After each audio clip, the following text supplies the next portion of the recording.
This was a case that was transferred to me. I've been in child welfare for 3 months, and this has been an ongoing case, and it was transferred to me. But you rushed down there as soon as you knew. Right. My supervisor was there and was trying to stand in for me, and the judge would not allow him to do that. Sometimes you do lose sight of things and you misplace, and things like this can happen, but it's a mistake, not on the part of Jerry being incompetent or not wanting to do a good job, because she does.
Well, see, I teach 4 nights a week at universities. Yeah. And yes, that could be. And then you're looking down the road at the consolidation studies. We have about 468 cases going. We've arrested over 300 adults for felonies. We've confiscated about 55 automobiles and 2 airplanes. It's an exciting job. It's a very exacting job. And I'll miss that aspect of it, I'm sure. I think it's going to be very interesting, yes, sure. I think it has a number of challenges to it, and I'll probably meet a lot of interesting people.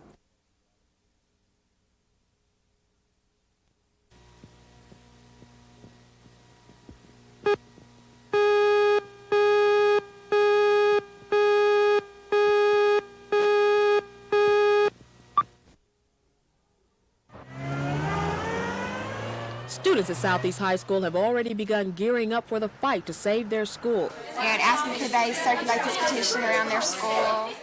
This group represents the student government. They gathered this afternoon in order to come up with a plan of attack. The fifth graders, instead of having a fifth-year center, go ahead and be put with the not with the 1 through K through 4. Go ahead. Under the proposed plan, the more than 12,000 students who attend Southeast will be divided between 3 other existing high schools, but they are not the only children who will be affected. 36% of the district children will be moved within the system. Both Southeast and Classen high schools will be eliminated, Southeast to become a middle school and Classen a 5th-year center.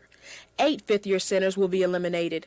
The plan would add 15 elementary schools and eliminate busing for school students in grades kindergarten through 4th. The Oklahoma City School Board will vote on the proposals December 17th.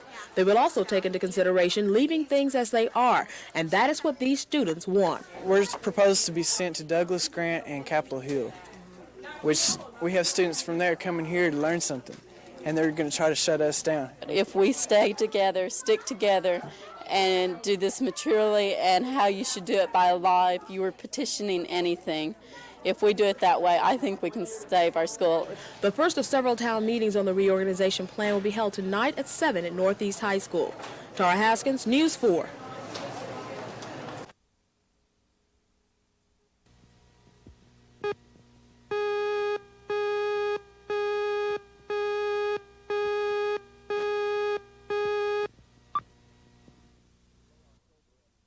In late October, an employee at a Southside Burger King contracted hepatitis. Patrons of the restaurant were advised to take immunization shots. Hundreds responded. Then, early this month, health officials theorized that the restaurant employee contracted the disease from her child, who attended daycare at Little People's. The number of cases now reported has the health department concerned. Well, the fact that there are 17 cases concerns us at this time.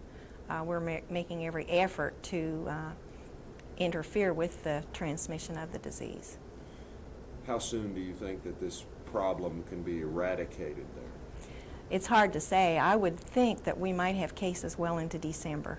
As it stands now, 2 health department nurses visit the daycare center each day, and there are other measures being taken.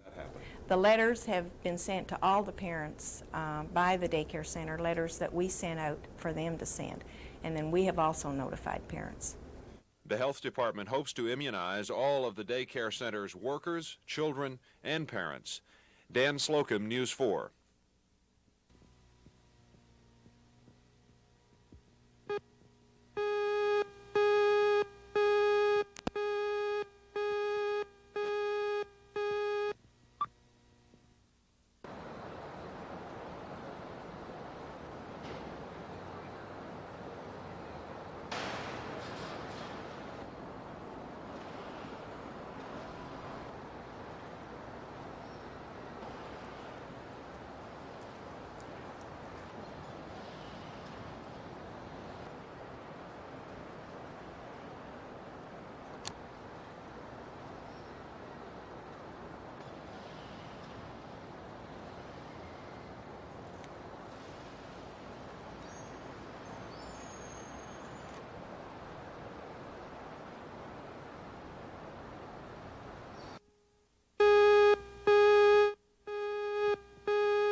I like them both the same. They're both great. Like I said, in different strokes, they found out that I sing, you know, right? And my dad's a country singer, so they've already done that in the show, so it's great.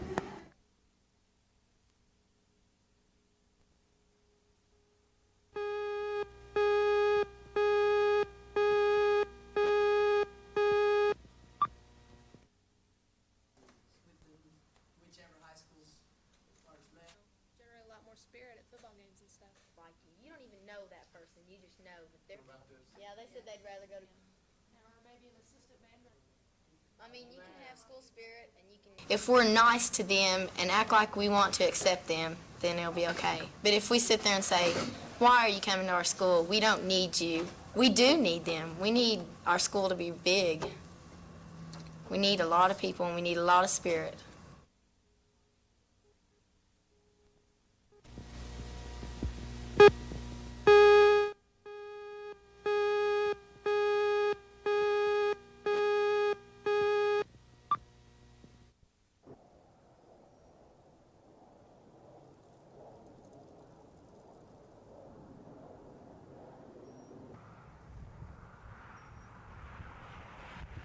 The victim would not let him in. He forced his way inside the apartment, forcibly raped her, committed anal sodomy, rummaged through her apartment there at that location, took some items, and then left once she pressed the emergency button there in her apartment.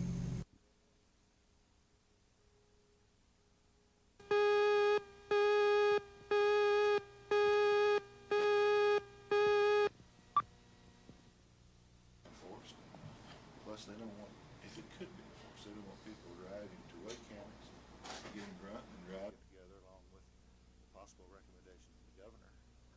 And meet dry counties want to be dry, but still serve liquor and pay no taxes and have no controls. And to me, that is unacceptable.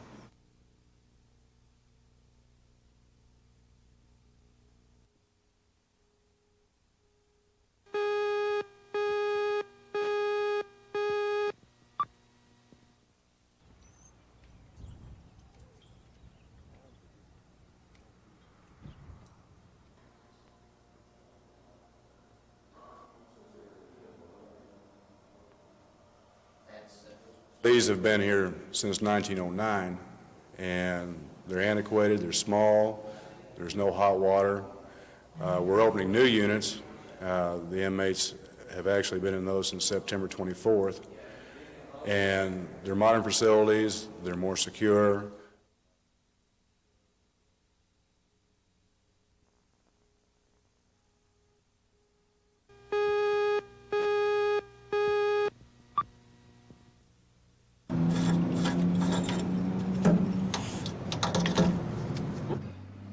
Most people are pumping their own gas these days. Self-service stations have become the norm rather than the exception, and companies are trying everything to get your business. It's not enough to just offer gas at lower prices. The market now demands more. Today's sleek new self-service stations have groceries, beer, and soft drinks just to get you in the door. They offer ways to satisfy your sweet tooth and lighters to fire up your favorite smoke.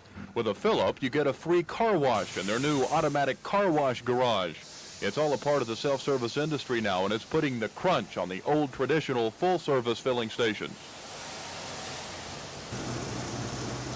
Roy Collins recently bought ownership in the full-service Texaco station on West Britain Road here in Oklahoma City. He doesn't make money by pumping his gas. He makes it by operating a service garage. Today it means flushing out a radiator. Roy has to offer something different just to compete with the self-service stations. Just gasoline alone, full-service station, really can't make it on that alone. He has to, have garage work, a good mechanic, and make up the difference in the garage. Just the basic full-service station is a dying breed. It'll be gone one of these days. Full-service stations cannot compete with self-service gas prices. More and more customers are foregoing the full-service extras for the less expensive fuel. The battle between the two will continue, but full-service owners feel the odds are not in their favor, and they will have to continue to sweeten the pot to keep a steady business rolling through their driveways. Kevin Ogle, News 4.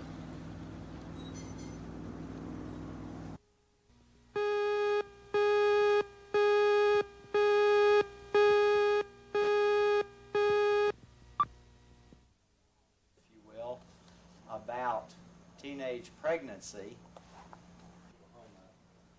among the guard. I think sound travels fast. We've got to have some deposition cost money, we've got to have some court cost money, we've got to have some investigation fees, and Patty doesn't have them.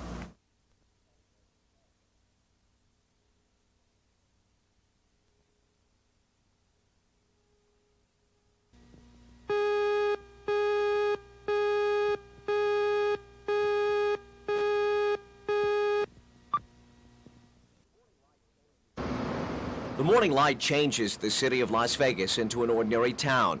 Surrounded by mountains in the Nevada desert, this city has grown and developed into more than just a place to gamble. It's a major business center, a city Las Vegas leaders believe is worthy to host the National Finals Rodeo. This is the Thomas and Mack Arena in Las Vegas. Some call it the Madison Square Garden of the West. This auditorium can accommodate 16,500 rodeo fans. That's 5,000 more than the capacity of the Myriad Convention Center. The size of this arena will be an important factor in the board's decision, but the bottom line is money. Cowboys, there's a man to follow in suit. This season, the National Finals in Oklahoma City will offer more than $900,000 in prize money. But Las Vegas officials say they can do better. If the rodeo is moved next year, the purse will top $1.5 million. The city is also offering reduced hotel fares for all rodeo fans. According to Bob McDonald, the Las Vegas events director, Oklahoma City is slowing the growth of professional rodeo. The promoter cites the size of the purse and the size of the Myriad as the reason. You have 3,500 people on the waiting list in Oklahoma City who can't even buy tickets. Don't you start to abuse an exclusivity of a sport when you start to say to people who want to follow it and support rodeo, you can't go? But Oklahoma City Chamber of Commerce President Ed Cook is working hard to raise money for a dome stadium. The chamber president is angered by McDonald's attempt to steal the rodeo away. I think it's perfectly ridiculous that Las Vegas tries to come into Oklahoma City and literally buy the Cowboys and buy the rodeo out of here and put it in Las Vegas. We're the ones that took it when it was nothing. It had been a failure in the Dallas-Fort Worth area. It had been a failure again in Los Angeles. No one wanted it, and they really didn't have a home. We brought them in here, and we made a success, and a profitable success out of them the first year, 20 years ago.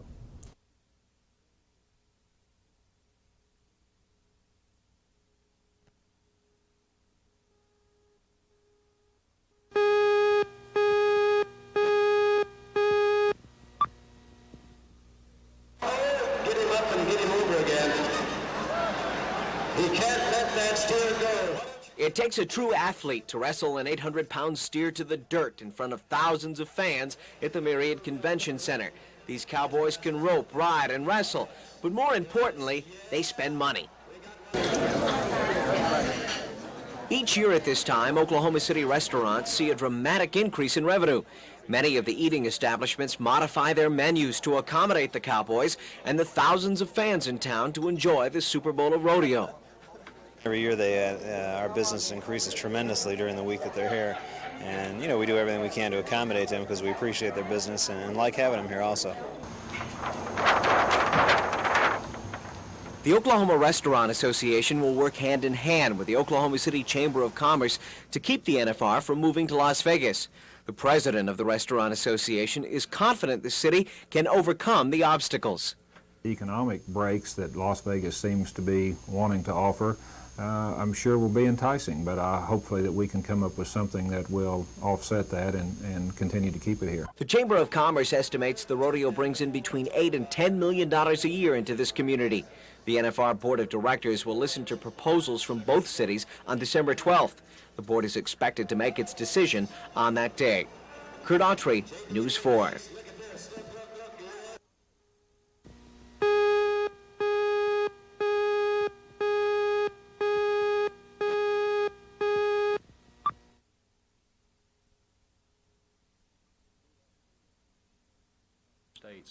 If we do that and do that successfully, it'll probably be a success. If we weren't able to do that, $27,000 total on the program. We'll bring in about $10 million. I'd like to urge everybody to do is not to wait till the last of December because there'll be such a crush of people that it'll be a lot of aggravation.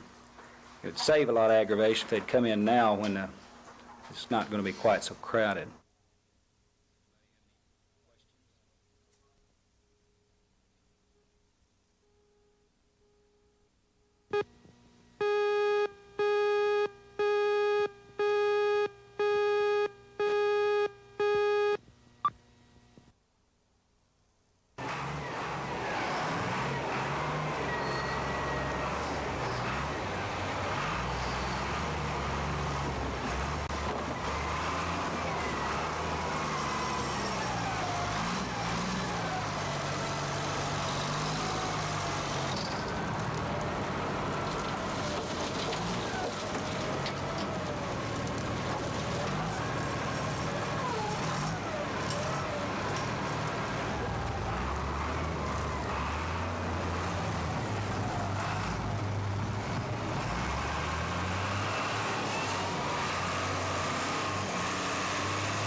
In a rural hospital, we couldn't keep maybe that type of individual busy throughout the workday.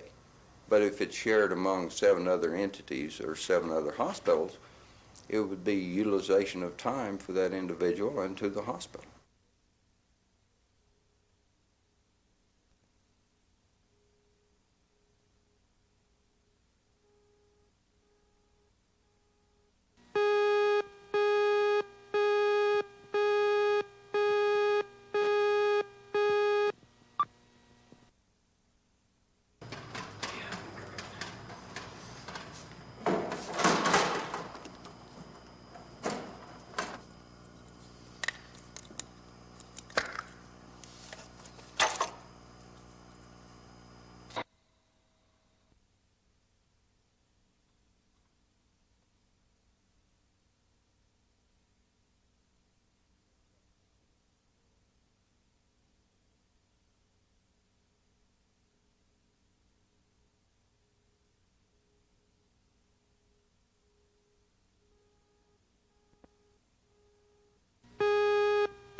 Yes, I think they would.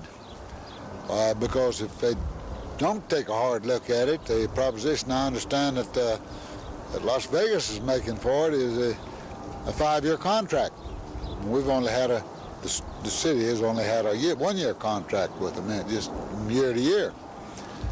I think that it'd make a great mistake to tie themselves down to a 5-year contract in Las Vegas.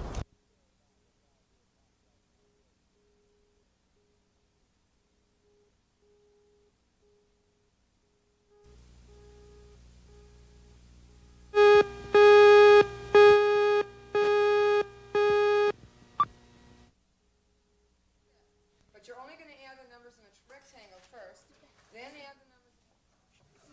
I'll have this done for you. Okay. Can you understand how to do? Okay. You're doing a good job there. Now, 4, are you ready? Okay. Number 1.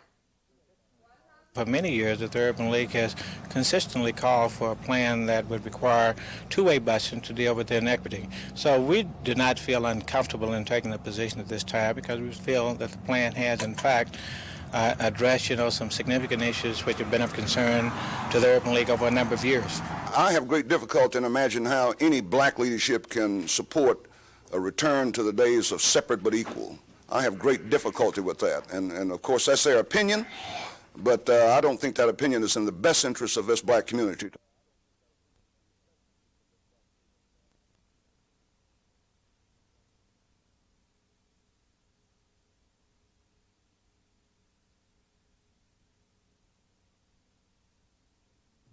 Drugs are still coming in, and I'm certain there are other networks in this fight against narcotics, and that is resource. It has to be shipped in bulk. I mean, you're talking about.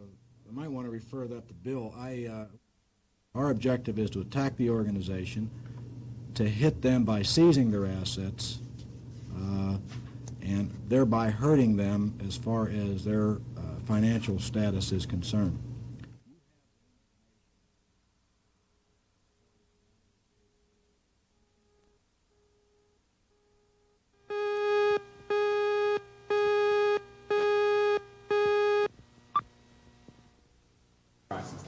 Are you saying that's not part of the presentation?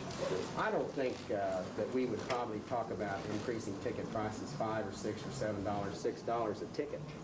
And I don't know who might stand for that. You, whatever we might be able to put together once we get inside. At this point, there is a gap as far as the money's concerned, but again, I want to reemphasize the loyalty that we expect from the Cowboys and the fact, again, that we're going to build a dome stadium. And I hearken back once more to the Lazy E Arena up in Guthrie. Very significant facility, and I think that the steer ropers hopefully will be able to sway some of the other directors along our line.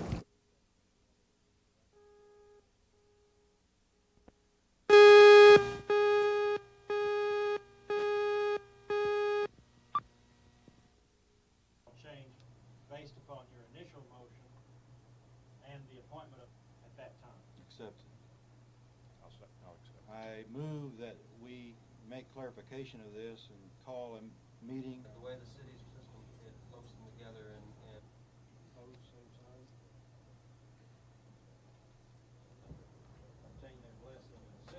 Mr. Curtis built this zoo. Had it not been for Mr. Curtis, they wouldn't have a job. He built this zoo single-handedly. And then I fought to get this trust. I fought Patience Ladding in order to get this trust and set it up. And now that Curtis has built it, now the Zoological Society wants to run it.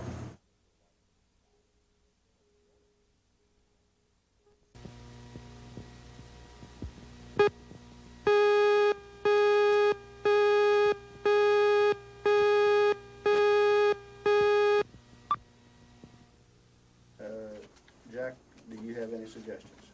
And the conditional permit. Mr. Ritter, for Oklahoma Park Incorporated, transmitting the November 30, 1980.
It's a great time for the kids of Oklahoma City. We're going to have jugglers and tumblers and clowns and Santa Claus and the lighting of the Christmas tree and all the things that really bring a lot of fun to Christmas for a lot of kids. And we'll have pretty close to 7,000 kids down there at the 2 shows.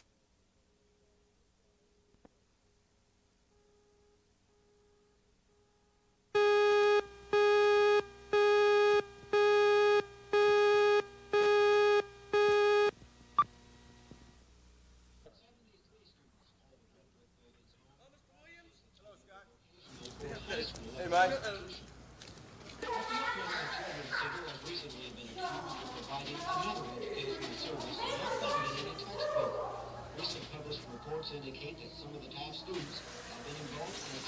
They were all named in the allegations by residents of the institution, who said that they had engaged in grossly improper conduct by bringing drugs and alcohol on the site and extracting allegedly sexual favors from some of the residents.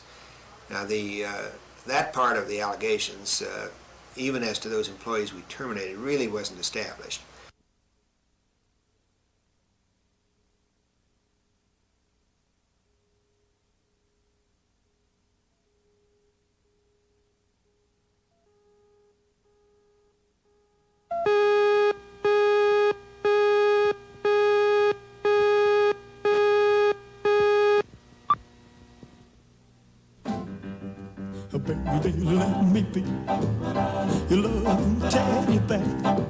The teddy bear, childhood's most cherished companion. The first teddy bear was made in Germany in 1902, but the name teddy bear is very American. Named after President Teddy Roosevelt, when Roosevelt reportedly refused to shoot a young bear cub while out on a hunting trip. Well, if Teddy Roosevelt could come back today, he'd find the teddy bear has diversified. There are teddy bears made of mink, teddy bear books, teddy bear magazines, and all sorts of teddy paraphernalia. And teddy bears are not just for kids. Collectors will pay $100, $200, even $500 for a stuffed animal. Collector bears are usually made of mohair or a more expensive fabric. I collect the smaller bears, under 10 inches usually. Teddy bears can take on almost human characteristics. Some people swear their teddy bears write letters to one another, bearing their souls, if you will. But whether you collect them like an adult or drag them around the room like a kid, teddy bears are your buddies, and that's why they're so popular. Bears love you unconditionally. You can tell them your problems, you can say anything to them. They don't take offense at what you say, but when you look at all the little faces in here, you can't not love a teddy bear. I just want to be your teddy bear. Jeff Hirsch for NBC News.